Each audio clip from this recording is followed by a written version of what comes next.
In previous videos, we spoke about how to find out the data type which is in some variable, and we used this function. And after that, we spoke about how to convert one data type to another.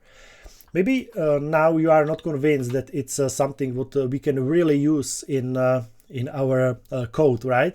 So I will show you that it's very, very important. For example, we have some variable and the name will be, for example, first name. I will ask by input, so I don't want to hard code it, right? Like write first name equal David, okay? I want to ask user to put his first name. So I will write it only like this, okay? Some short text.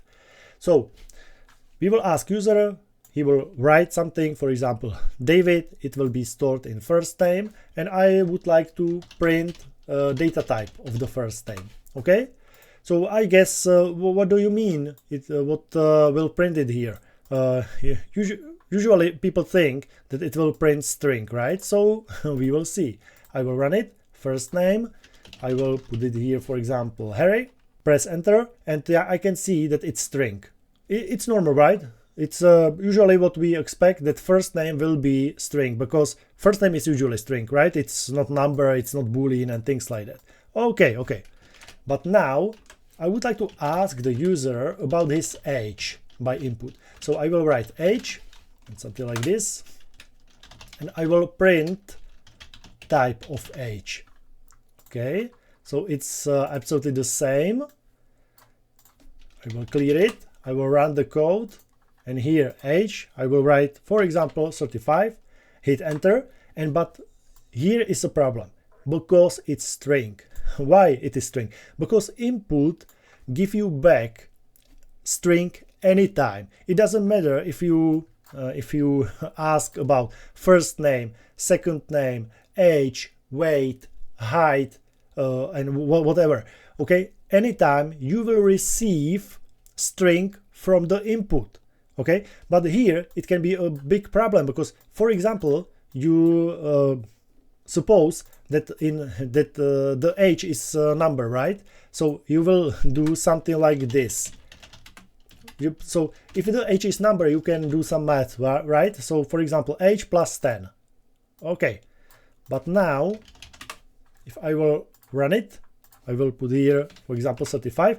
Okay, we have an error, because it's impossible to make a math operations between string and between number, okay, like age string plus 10. So we have a type error here. So this is the problem, because it can destroy your application. It can cause some errors in your code. So you have to be very careful if you receive something from the user, something from the database, for example, for something from the API. We will talk about it later. So you have to be able find out which data type it is. Okay, but now we know that age is string. So how we will deal with this situation? Oh, we have these functions, and here you have asked user for his age, and it will give you back something like this, right? So you just need to convert it to the integer or the float. It's up to you, but we want to convert it to number, right? So the input is string, and we convert it to, or by integer to the integer. Also we will use int function, and here will be string, for example 35 in quotes. We will convert it to number, so the result is 35 like number, and we store it in age. So now if I will run the code again, sorry guys, I will clear it.